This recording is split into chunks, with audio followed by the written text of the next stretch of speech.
Hello everyone, welcome back to my YouTube channel. आप सभी का मेरे चैनल पे स्वागत है। आप सभी के लिए वेरी इंपॉर्टेंट है कि इन दिनों में जो सीटेट को बहुत बच्चे परेशान हैं कि पेपर 1 या पेपर 2 की जो हिंदी पेडालॉजी को है उसको डिस्कस करने के लिए उसमें आसानी से आप 30+30 कैसे ला सकते हैं, यानी कि 30 में से 30 कैसे ला सकते हैं। मेरे खुद 30 में से 30 आए थे, तो किस तरीके से आप क्वेश्चन को सॉल्व कर सकते हैं। इसमें आपको पता है कि जो पेपर अगर लैंग्वेज 1 यूज़ की है तो उसमें 2 पैसेज आते हैं अलग अलग। वो दोनों पैसेज आपके जो टोटल मिला के 15 मार्क्स के होते हैं। 15 मार्क्स में अपने 15 मार्क्स आसानी से सकते हैं। सिर्फ आपके जो लिमिटेड टॉपिक पूछे जाते हैं पेडोलॉजी में अलग पूछे जाते हैं, और जो पैसेज आते हैं उसमें से आपके 2-3 व्याकरण के क्वेश्चन भी पूछे जाते हैं उसी पैसेज में से। तो आपको बेसिक व्याकरण पता होनी चाहिए। एक तो आपकी पता होना चाहिए कि समास किसे कहते हैं, फिर संधि पता होनी चाहिए, फिर कुछ प्रायवाची शब्द पता होते हैं। बहुत सिंपल सोबर व्याकरण पूछी जाती है, बहुत हाई फाई व्याकरण नहीं पूछी जाती है। तो आज हम डिस्कस कर रहे हैं जो पैसेज है और प्लस पेडोलॉजी है, हम सारा डिस्कस करेंगे कि इस कैसे पूछी जाती है और पैराग्राफ को हमें कैसे इजीली सॉल्व करना है। बहुत सारे बच्चे आप ये सोच रहे होंगे कि मैंने भी इस तरीके से सॉल्व करा है, उसी तरीके से आपके 30 में से 30 आसानी से आ सकते हैं। चाहे पेपर 1 की बात कर लीजिए, चाहे पेपर 2 की बात कर लीजिए। मैं यहाँ पे जो पैसेज है वो मैं आपको यहाँ पे पिक्चर शो कर दूँगी। उस पैसेज को आप एक बार देख लेना कि किस तरीके से। मैं फिर भी यहाँ पे पढ़ के बता देती हूँ। यहाँ पे एक पैसेज दे रखा है जिसमें लिखा है सत्य ही एक जीवन है, यह सर्वशक्तिमान है, दिव्य है, चमत्कारी है और सर्वगुण संपन्न है एवं सद्गुणों का प्रदान करने वाला। देखिए ये पैसेज मैं इसलिए पढ़ रही हूँ क्योंकि आपके पास मैं यहाँ पे पिक्चर शो कर दूँगी और इस पिक्चर्स के माध्यम से आप इसको सॉल्यूशन किस तरीके से करना है ये हेल्प करेगा। लेकिन आपको एग्ज़ाम में ये पैसेज पूरा नहीं पढ़ना है। यही एक पॉइंट इंपॉर्टेंट है कि आप कई बार बहुत सारे बच्चे होते हैं कि आप चाहे ऑनलाइन हो चाहे ऑफलाइन हो। पिछली बार जो ऑफलाइन पेपर हुआ था उसके अकॉर्डिंग बता रही हूँ कि बच्चे बहुत सारे बच्चे क्या करते हैं पैसेज पढ़ने लग जाते हैं। पैसेज नहीं पढ़ना है। मैं पैसेज इसलिए पढ़ रही हूँ ताकि आपको आइडिया लगे। देखिए हम छोटा छोटा मोटा मोटा पढ़ रही हूँ। यह व्यक्ति को आध्यात्मिक और परोपकारी दानी ज्ञानी सबके भले में अपना भला देखने वाला बनाता है। ठीक है। सच्चाई के बारे में कोई तपस्या नहीं है, झूठ मिथ्याचरण के बराबर कोई पाप कर्म नहीं है। जिसके हृदय में सच्चाई है उसी के हृदय में ईश्वर का वास होता है। इस नाशवान और तरह तरह की बुराइयों के भले संसार में सच बोलना सबसे बड़ी सहज सरल तपस्या है। आज तक हमारे देश की पवित्र पावन भूमि पर कई महापुरुषों ने जन्म लिया है जिन्होंने अपनी खबर व्यक्तित्व की पूरी दुनिया को जीवन जीने का एक नया आयाम सिखाया है। एक ऐसे ही महान व्यक्ति थे राजा हरिश्चंद्र, जिन्होंने अपनी पूरी मानव जाति को हकीकत के पथ पर चलने के लिए प्रेरित किया है। अपने ही यथार्थवादी विचारधाराओं के बारे में जाने जाते हैं और अपने ही पूरे जीवन को कभी पथ पर नहीं डगमगाए। ऐसे में हम भी वास्तविकता और जीवन को अलग नहीं कर सकते। धनात्मिकता अपने जीवन के लिए ही अध्ययन नहीं करता, या फिर वह सिर्फ अपने लिए ही सच के मार्ग पर चलने की कोशिश भी नहीं करता।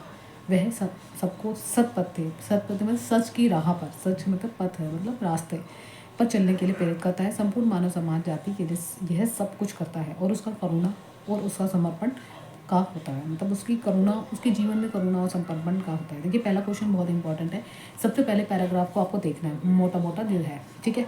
अब क्वेश्चन पढ़ना है। सबसे पहले क्वेश्चन पढ़ना है कि सबसे बड़ी समस्या किसे कहा गया है। देखिए सबसे बड़ी समस्या यहाँ पे अगर आप पैराग्राफ को देखोगे, सबसे बड़ी समस्या किसे कहा गया है। पहले क्वेश्चन पूछा है। दूसरा पूछा गद्य के आधार पर निम्नलिखित में से किसी सत्य पर चलने का आदर्श स्थापित किया गया है। देखिए यहाँ पे सीधा सीधा सेकंड क्वेश्चन का आंसर पता चल गया होगा। अगर आप मोटा मोटा नीचे भी देखोगे तो राजा हरिश्चंद्र ने किया था, तब हरिश्चंद्र के बारे में यहाँ पे डिस्कस किया गया, बताया गया।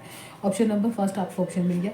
अब आता है सबसे बड़ी समस्या किसे कहा गया है। देखिए सबसे बड़ी समस्या जो होती है, जो डिस्कस करते हैं तब करने को नहीं कहा जाता। मिथ्याचरण भी नहीं कहा गया। मिथ्याचरण की बात करें तो यह झूठ और मिथ्याचरण के बराबर कोई पाप कर्म नहीं है। यहाँ पे सेकेंड लाइन में ही है। सच्चाई के बारे में कोई तपस्या नहीं है। फिर कह रहे झूठ और समस्या, कह रहे हृदय में सच्चाई है तो उसके हृदय में ईश्वर का वास है। यानी कि जिसके मन में सच बोलने वाले लोग ही यहाँ पर उन्होंने बताने की अभिप्राय किया कि सच बोलने वाला का सहज और सरल तपस्या होती है। यहीं पर देखो दूसरी लाइन में तरह तरह की बुराइयों में बड़े संचार में सच बोलने सबसे बड़ी सहज और सरल तपस्या है। मिल गया सच बोलना। दूसरा मिल गया राजा हरिश्चंद्र। देखिए ईजिली बता रही कितनी कम समय में आप आध्यात्मिक व्यक्ति क्या होते हैं। आध्यात्मिक व्यक्ति वे होते हैं, यहीं पर नीचे देखोगे आध्यात्मिक व्यक्ति लास्ट में देखा कि आध्यात्मिक व्यक्ति अपने लिए ध्यान नहीं करता। वह सिर्फ अपने लिए ही सच के मार्ग पर चलने की कोशिश नहीं करता, ना वो सच में मार्ग पर चलने की कोशिश करता है, बल्कि वो क्या करता है सबको पथ पर, यानी कि सबको जो सत्य बोलते हैं सत्य की राह पर चलने के लिए प्रेरित करता है। तो यहाँ पे ऑप्शन देख लेते हैं। केवल अपने लिए ध्यान लगाता है कि नहीं, अपने लिए ही सच के मार्ग पर चलता है नहीं, केवल अध्यात्म का उपदेश देता है ये भी नहीं है, स्वयं के साथ दूसरों को सच्चाई के मार्ग पर चलने के लिए प्रेरित करता है। तो ये option is fourth option is right. विकास किसका जीवन करुणा और समर्पण का होता है? धार्मिक व्यक्ति का, अनुशासित व्यक्ति का, संसारिक व्यक्ति। देखिए इसी की लाइन के नीचे ही बताया गया है, वह संपूर्ण मानव जाति के लिए सब कुछ करता है। किसके कौन करता है? अगर हम इसको देखें वास्तविकता, यानी आध्यात्मिक व्यक्ति ही अपने लिए ध्यान नहीं करता, ना ही वह अपने सच के मार्ग पर चलने की कोशिश करता है। वह इसलिए पढ़ रही ताकि आपको ध्यान रहे, वह सबका सत्य पथ पर चलने के लिए प्रेरित करते हैं, क्योंकि मानव जाति के लिए सब कुछ करता है और करुणा और समर्पण का होता है। तो यहाँ पे जो बात की गई है वो आध्यात्मिक व्यक्ति के बारे में बात की गई है। ठीक है, सत्य के लिए सदैव राजा हरिश्चंद्र को ही क्यों याद किया जा सकता है? राजा हरिश्चंद्र ने दुखों से घबराकर सत्य की राह छोड़ दी थी। राजा हरिश्चंद्र ने अनेक कष्टों और संघर्षों के बाद में सत्य का मार्ग नहीं छोड़ा। राजा हरिश्चंद्र ने सदा दूसरों को यथार्थवादी बनाया है, यानी कि जो हमारे रियल लाइफ है उसको बनाया की कोशिश की। साध्य ने बताया कि हम सभी ईश्वर हैं, ये नहीं बोला।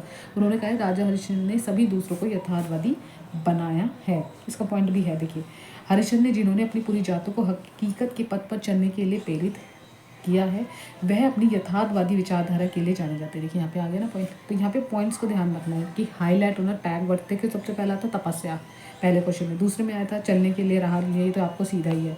आध्यात्मिक व्यक्ति का ध्यान रखना है। तीसरे में टैग वर्ड से करुणा और समर्पण, ठीक है, ये ध्यान रखना है। तीसरे में हरिश्चंद्र ने क्यों याद दिलाया, ये ध्यान रखना है। गद्यांश में 21 गुणों को सर्वोपरि बताया गया है कि गद्यांश में अगर हम देखें परोपकार का भाव जो होता है वो सत्य बताया है। महापुरुष का समास विग्रह बताना, देखिए समास विग्रह आ गया, समास बोल रही थी। समास विग्रह होता है जो दोनों को अलग अलग किया जाता है। तो महापुरुषों का महापुरुष खाली माँ में मात्रा नहीं है, या ऋषि पुरुष ये तो है ही नहीं, तो ऑप्शन महापुरुष इज राइट। समूह में भिन्न शब्द कौन सा बताया गया? भिन्न मतलब सबसे अलग है, सत्य, असत्य, दानी या ज्ञानी। अब सत्य देखिए, सत्य भी सच की राह में चलना है, ज्ञानी भी है इसमें शब्द, ज्ञानी भी है। जो असत्य है वो बिल्कुल ही गलत है।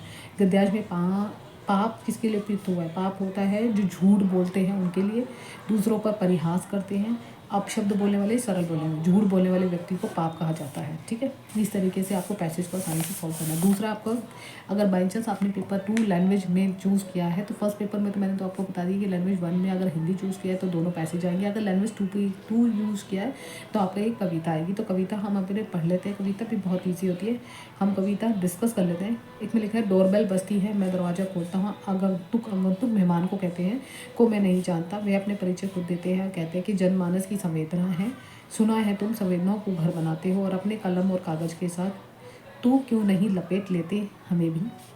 अपनी कलम और कागज़ के साथ अब इस संसार में हमारी जगह नहीं है, समझकर अतिक्रम हटा दिया गया है हमें। मैं भी पल भर के लिए रुकता हूँ, सोचता हूँ, हंसता हूँ, मन ही मन कहता हूँ, शायद डायनासोर के बाद अब हमारी संवेदनाओं का नंबर है, हमारी इमोशन का नंबर आ गया। अब कविता में किस शब्द की प्रति उपेक्षा का भाव प्रकट करता है? देखिए यार, हटा रही है, यहाँ पे ऑप्शन दे रखा है हटा, अतिक्रम के बारे में, आगंतुक होता है कि कोई मेहमान आ जाता है, कोई एक ऐसा पर्सन आ जाता है जो हमारे घर में है, तो इसका मतलब मेहमान ही होता है। आपको मीनिंग पता होनी चाहिए थोड़ी बहुत, रुकता नहीं होता। तो इसका थर्ड ऑप्शन इज राइट। कविता में किसके प्रति सरोकार व्यक्त करने के लिए? डायनासोर के प्रति, संवेदनाओं के प्रति, अतिक्रम के प्रति, अतिथियों के प्रति। बहुत ईजी पैराग्राफ है, आपको क्वेश्चन पढ़ने हैं और आंसर देने हैं। ये संवेदनाओं के प्रति, संवेदनाओं की तुलना डायनासोर से क्यों गई है? क्योंकि ये संवेदनाओं की तुलना की तरह डरते हैं, भय होता है। संवेदना डायनासोर की तरह प्राचीन है, संवेदनाएं डायनासोर की तरह लुप्त हो जाएगी, संवेदना डायनासोर की तरह विशाल है, संवेदना डायनासोर की तरह लुप्त हो जाएगी। जैसे जिस तरीके से डायनासोर एक लुप्त हो गया, उसी तरीके से हमारी जो संवेदना है वो एक टाइम पे हमारी लुप्त हो जाएगी। जनमानस की संवेदना को कागज और कमंड में समेटने का तात्पर्य क्या होता है? ये आपको मीनिंग पता होना चाहिए थोड़ा बहुत। जनमानस की संवेदना को छुपाना नहीं, संवेदनाओं को मौखिक बताना, यानी मुँह से बोलने के लिए अभिव्यक्त करना। जनमानस की लिखित अभिव्यक्ति को क्या करना है? समेटना, ताकि वो हमेशा याद रहे, आने वाली पीढ़ी भी उसको पढ़ सके। जनमानस की संवेदना को कागज में ताना, बल्कि उसे जनमानस की संवेदना को लिखित अभिव्यक्ति में देना। ठीक है, संवेदनाओं का घर बनाने से अभिप्राय यह होता है, मुख्य स्तर के संवेदनाओं को लेखन में सम्मिलित करना, गौण तरीके से लेखन में सम्मिलित करना, मुख्य तरीके से संवेदना की कल्पना करना, गौण तरीकों से यथार्थ चित्रण करना। यथार्थ चित्रण मुख्य स्तर पर संवेदनाओं को लेखन में सम्मिलित करने की बात की गई है। संसार का पर्यायवाची शब्द नहीं है, दुनिया है, धरती, जगत भी है, संसार जग भी है। तो धरती जो है नीति भूधरा के बारे में होता है, तो ये नहीं है। क्षेत्रीय बोली क्या होती है? अब हमें आता है हमारा पैडोलॉजी सेक्शन, हम उसके बारे में भी डिस्कस करते हैं। क्षेत्रीय बोली क्या होती है? क्षेत्र की भाषा की व्याकरण व्यवस्था, देश और राज्य की भाषा विशिष्टता। क्षेत्र जो आपके आसपास के क्षेत्र में बोली जाने वाली भाषा होती है, क्षेत्र की लिपि के साथ भाषा, क्षेत्र की लिखित भाषा। देखिए क्षेत्र, देश और राज्य की भाषा होती है जो क्षेत्रीय भाषा कहलाई जाती है ना। निम्नलिखित में से कौन सा संकेत भाषा में निम्नलिखित सत्य है? संकेत भाषा हमारी कौन सी होती है जिसमें इशारों से बात की जाती है, वो सांकेतिक भाषा मानी जाती है। संसार में केवल एक संकेत भाषा है। संकेत भाषा प्राकृतिक भाषा नहीं है। संकेत भाषा प्राकृतिक भाषा है। संकेत भाषा भाव भंगिमाओं का समूह जो इसमें हाव भाव प्रकट करता है, तो इसमें प्राकृतिक रूप से हमारे को मिलती है जो हमारी संकेतिक भाषा होती है। तो इसका ऑप्शन इज थर्ड। देखो इजी क्वेश्चन आया, आप आसानी से करोगे। निम्नलिखित में से कौन सा प्रथम भाषा के संदर्भ में द्वितीय भाषा के बारे में सत्य है? जो पहली भाषा होती है वो द्वितीय भाषा में सही है नहीं है? पहली भाषा जो होती है वो द्वितीय भाषा को सीखने में मदद करती है, हेल्प करती है। तो ये वाला क्वेश्चन होगा। देखते हैं इसमें ऑप्शन क्या है। द्वितीय भाषा प्रथम भाषा के हस्तक्षेप करती कभी भी नहीं करती। अगर हमें एक लैंग्वेज आती है, मदर टंग आती है हमारी, सपोज हमारी हिंदी है, तो वो कहीं ना कहीं हमें हेल्प करती है दूसरी भाषा को। सपोज हमारी इंग्लिश है तो इंग्लिश की लैंग्वेज भी इंग्लिश हो सकती है, हिंदी हो सकती है, वो डिपेंड करता है, हमारी हेल्प करती है। प्रथम भाषा द्वितीय भाषा को सीखने में मदद करती है, यानी कि उसको कोई भी इंटरफेयर नहीं होता उसका। अगले ऑप्शन देते हैं। प्रथम भाषा द्वितीय भाषा शिक्षा में हस्तक्षेप करती है, नहीं होता। एक समय में अनेक भाषा सीखना संभव है, कि अच्छी बात होती है। आजकल तो थ्री सूत्र में जिसमें 3 लैंग्वेज आपको आनी चाहिए, बच्चे को भी आनी चाहिए और सिखानी चाहिए, एक तरह से टीचर को भी आनी चाहिए। भाषा में शिक्षा नीति में भाषा को डैश के रूप में जानता है। शिक्षा नीति कहती है कि भाषा में शिक्षा नीति के भाषा के रूप में, शिक्षा भाषण के रूप में मातृभाषा के, प्रथम भाषा द्वितीय भाषा अंग्रेजी भाषा, जो मैंने अभी थोड़ी देर पहले ही आपको समझा रही थी कि त्रिभाषा शुद्ध फॉर्मूले की बात की गई है, जिसमें प्रथम भाषा द्वितीय भाषा और अंग्रेजी भाषा होनी चाहिए। दक्षता आधारित भाषा शिक्षण का उद्देश्य क्या होना चाहिए? दक्षता आधारित भाषा शिक्षण का, दक्षता का मतलब मैं आपको समझा दूँ। दक्षता मतलब होता है कि जहाँ पे बच्चे को, विद्यार्थी में दक्षताओं हो, निपुण हो, व्यक्ति को दिए गए कार्य में अब सफलता हासिल हो, ठीक है, ये होती है। दक्ष होना चाहिए, निपुण होना चाहिए। तो इसमें प्रारंभिक शब्दों में शिक्षा कार्य, व्यक्तिगत और व्यावसायिक विषय में भाषा प्रयोग की क्षमता को विकसित करना। कक्षा में श्रवण कौशल, पठन कौशल, योग्यता को विकसित करना। खाली पाठ्यक्रम को कार्यान्वित करके बच्चों की योग्यता को प्रभावित, ये तो है ही नहीं, नेगेटिव में है। शिक्षार्थी जितने भी है अधिक से अधिक भाषाएं सीखने के लिए योग्य बनाना। देखिए भाषाएं तो वो ऑलरेडी सीख ही रहा है, एक भाषा तो वो अपने घर से सीखता है, दूसरी स्कूल से सीखता है, तो उसको योग्य बनाता नहीं है। परिभाषित संदर्भ में चाहे वो शिक्षा हो, चाहे कार्य हो, व्यक्तिगत हो, व्यावसायिक हो, उपयोग की जाने वाली क्षमता को विकसित करना, ये ऑप्शन राइट है। शिक्षक जो होता है वो शिक्षा शास्त्र को, यानी कि पैडोलॉजी को अपने आप में सक्षम बनाने के लिए सामग्री, कोई भी सामग्री या कोई भी मटेरियल यूज़ करता है तो शिक्षा शास्त्र के सन्निहित करना डैश कहलाता है। क्या कहलाता है? प्रमाणित सामग्री और सामग्री का संपादन करना, सामग्रियों की विषय वस्तु की वैधता करना, यानी कंटेंट जितना भी दे रखा है उसको वैलिड करना, सामग्रियों का शिक्षा शास्त्र संपादन करना, सामग्रियों का प्राकृतिक वैधता करना। तो थर्ड ऑप्शन क्या है? सामग्रियों का शिक्षा शास्त्रीय संपादन करना। शिक्षा शास्त्रीय का मतलब होता है जहाँ पे बच्चा अपनी प्रक्रियाओं को, शिक्षा शास्त्र क्या होता है, पैडोलॉजी क्या कहता है कि हमें जो भी अध्यापन कर रहे हैं, जो भी हम सिखा रहे हैं, वो बच्चा शीघ्र अधिक से अधिक समझ सके, उसको अपनी लाइफ में यूज़ कर सके, ठीक है। काव्य शिक्षण क्या होता है? जो कविता करते हैं ना, उसके बारे में पूछा है कि टीचिंग का मुख्य उद्देश्य क्या होता है। जो भी हम कविता करते हैं उसका मुख्य उद्देश्य क्या होता है? जो भी हम कविता का मतलब क्या होता है, काव्य का क्या मतलब होता है? जिसमें हमें आनंद मिले, खुशी मिले, तो यही आप याद देते हैं। काव्य आनंद के विचारों के लिए है, काव्य व्याकरण सिखाने के लिए है, कभी भी नहीं है, ये तो ऑप्शन नेगेटिव में होता है। व्याकरण सिखाने के लिए, याद करने के लिए, ये सब नेगेटिव होता है। रटने के लिए ये सब है ही नहीं। कविता, कवि के बारे में जानकारी जानने के लिए हाँ हो सकता है, लेकिन यहाँ पे कवि के बारे में नहीं है। कविता जिसने लिखी है, हम काव्य की बात कर रहे हैं, जो कविता लिख चुके हैं, इसकी भाषा की बात कर रहे हैं। तो ये कह रहे हैं शब्द संपदा, यानी कि इसमें जो हमारी जो डिक्शनरी है उसको अलग अलग नए नए वर्ड्स ढूंढना, तो ऐसा भी नहीं है। तो हमारे आनंद और विचारों के लिए है। कक्षा 8 की शिक्षार्थी और शिक्षार्थियों को 5 वाक्य पढ़कर सुनाती है। कक्षा में 8वीं की एक टीचर है, जो बच्चे होते हैं उनको 5 वाक्य पढ़ के सुना रही है। ठीक उसी तरह लिखने के लिए भी कहती है। अब मैं आपको एक वाक्य दूँ, आप उसी तरह लिखे। तो इसमें श्रवण कौशल को बढ़ावा देने की है। तो इसमें बताना है कि जो भी बच्चे मैं बोल रही हूँ उसमें लिखित क्वेश्चन बढ़ावा दे रहे। तो इसमें 2 इंपॉर्टेंट टर्म हैं जो आपको याद रखने, अधोमुखी युक्ति और एक होता है ऊर्ध्वमुखी युक्ति। तो हम दोनों के बारे में हम डिस्कस कर लेते हैं, है ना। तो सबसे पहला क्या होता है कि जो श्रवण कौशल होता है ऊर्ध्वमुखी को बढ़ावा देने का प्रयास करेगी। उद्धव का मतलब होता है जो उठे हुए वर्ड होते हैं, ठीक है, जो लिखे हुए श्रवण को किए गए परिच्छेद को समझने के लिए छोटे छोटे वाक्यों में घटक को बल देती है। इसमें भाषा के मूल घटक की तरह अधिग्रहण करते हैं, यानी कि जानने के लिए अवसर होते हैं, है ना। तो इसका आंसर होगा उद्धवमुखी युक्ति। एक शिक्षक संदर्भ में शब्दों और छोटे वाक्यों को भाषा के खंडों में के रूप में प्रयुक्त करता है जो सम्मिलित पूर्ण रूप में है। इसके उपरांत वह है संदर्भों में खंडों को शिक्षार्थियों द्वारा प्रयोग करने के लिए देता है। शब्दावली सिखाने के लिए कौन सी पद्धति जो होगी सबसे ज़्यादा इंपॉर्टेंट होगी। देखिए यहाँ पे और समूह के लिए शब्द संपदा, कोश विषयक उपागम, संप्रेक्षात्मक उपागम या संरचनात्मक उपागम। देखिए यहाँ पे 114 का आंसर अगर हम देखें तो हमारा जो कोश विषय यानी कि खोजबीन करना, कोश विषय मतलब छोटे छोटे वाक्यों को ढूंढना, ये हमारा इंपॉर्टेंट होगा शिक्षार्थी के लिए, शब्दावली को और विषय को ढूंढना। अगला है संज्ञानात्मक रूप में शैक्षिक भाषा निपुणता डैश की ओर संकेत करती है। तो डैश की ओर संकेत करेगी दिन प्रतिदिन के सामाजिक कार्यों के लिए भाषा का उपयोग करना, प्रतिदिन पार्टी के लिए बातचीत करने के लिए भाषा का उपयोग करना, अमूर्त विचारों और स्तरीय भाषा के कौशल का विकास करना, यह समय व्यतीत के लिए अनुचित के लिए लघु कथन पढ़ाना। देखिए यहाँ पे अमूर्त मतलब जो हमें चीज़ नहीं है हमारे सामने, उन विचारों को उस स्तरीय कौशल के लिए भाषा विकसित करना। ठीक है। अगला है निम्नलिखित में से कौन सा कार्य लेखन प्रक्रिया उपागम है, कौन सी लेखन का उपागम नहीं है। आप सभी जिस कक्षा में हैं उसे देखिए, अपने रास्तों के साथ अवलोकन करिए, वस्तु और व्यक्तियों के क्रियात्मक सूचनाओं को एकत्र करिए, विचारों के बिंदुओं को रेखांकन कीजिए, ये एक मसौदा बनाइए और ये अनुच्छेदों को शीर्षक करिए, मसौदा लिखिए। ये वाला ऑप्शन सही है। या फिर से कह रहे हैं साहब की आत्मकथा पर 200 शब्द के अनुच्छेद लिखिए। देखिए यहाँ पे ए प्रक्रिया जो है वो बिल्कुल सही है और बी जो है हमारा उत्पाद प्रक्रिया कार्य है। ये उत्पाद प्रक्रिया कार्य और प्रक्रिया कार्य के बारे में मैं आपको बता देती हूँ।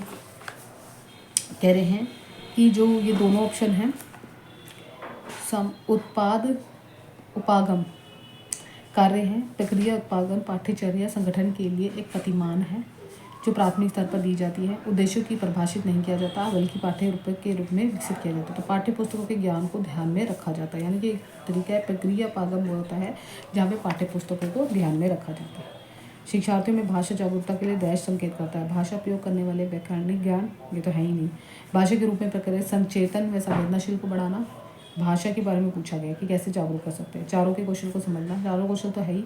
भाषा को पढ़ने और लिखने के प्रति सचेत करना, संवेदनशील को बढ़ावा देना, ये राइट ऑप्शन है। निम्नलिखित में कौन सी भाषा की संकल्पना नहीं है। व्याकरण, अनुवाद विधि, बेमेल विश्लेषण भी है, रूप और कार्य है, नेटवर्क के प्रकार नहीं है। ठीक है। पोर्टफोलियो का इंपॉर्टेंट है, पोर्टफोलियो 100% पूछा हुआ है। पोर्टफोलियो क्या होता है? पोर्टफोलियो एक ऐसा होता है जिसमें बच्चे की सारी जानकारी लिखी जाती है और एनालाइज करता है कि बच्चे कितने तक है। फिर उसको फिर हम हमें पता ही है निदानात्मक के द्वारा हम उसकी कमियों को दूर करने की कोशिश करते हैं। ठीक है। साक्ष्य के रूप में समावधि के शिक्षार्थी द्वारा सीखने के उदाहरणों को एकत्र करते हैं। साक्ष्य के द्वारा सामाजिक गतिविधियों के अंकों और ग्रेड वाला जो होगा वो नेगेटिव सेंस में होगा टैग वर्ड्स, तो कभी भी नेगेटिव टैग वर्ड मत लगाना। वो कह रहे हैं भाषा को सीखने के लिए जांच और लिखित और मौखिक परीक्षा का आकलन करना, ये भी नहीं हो सकता। परीक्षा भी तो हम बाद में करते हैं ना, पहले तो बच्चों की चीज़ें देखते हैं कि कितना ओवरऑल है उसने किया है। तो एक प्रगति रिपोर्ट पत्रक के प्रत्येक विद्यार्थी को प्रोफाइल बनाना, प्रोफाइल नहीं बनाना होता है। ये कह रहा है कि एक ऐसे एविडेंस इकट्ठे करना जिसमें शिक्षार्थियों ने कितना सीखा है उसको एकत्र करना। तो पहला ऑप्शन इसका नेशनल करिकुलम जो है राष्ट्रीय शिक्षा नीति 2020 के डैश के रूप में विदेशी भाषा की समर्थन करती है। सेकेंडरी लैंग्वेज के अतिरिक्त विकल्प, त्रिभाषा के अंतर्गत विकल्प, विद्यालय शिक्षा की तैयारी चरण, शेष भाषा, विद्यालय तथा शिक्षार्थियों की पसंद। तो इसमें जो ऑप्शन है अगर हम देखें सेकेंडरी है त्रिभाषीय सूत्र के अंतर्गत एक विकल्प होना चाहिए, यानी कि त्रिभाषा के अंदर एक अलग से लैंग्वेज होनी चाहिए जिसको हमें सिखाना है या सीखना है। नेशनल करिकुलम में हमें बताया कि नई शिक्षा नीति में मातृभाषा तो होती है, एक स्थानीय भाषा होनी चाहिए और एक क्षेत्रीय भाषा में पढ़ाई करते समय बात की कही गई है। इस क्लास 8वीं से लेकर आगे बढ़ाया जा सकता है। विदेशी भाषाओं की पढ़ाई की सेकेंडरी लेवल तक होगी। हालांकि नई शिक्षा नीति के द्वारा जो बनाया गया है ये किसी भी भाषा पर थोपा नहीं जाएगा, ये आपको आनी चाहिए। तो आज के लिए हमने पैडोलॉजी सेक्शन डिस्कस किया, अगली क्लास में हम डिस्कस करेंगे। मैं एक दिन पहले ही आपको बता दूंगी जो भी होगा। आज की वीडियो में इतना ही, मिलते हैं नेक्स्ट वीडियो में। Bye bye, take care, thank you so much. अगर कोई भी डाउट्स हो सिंटैक्स से रिलेटेड तो मुझे कमेंट्स कर सकते हैं।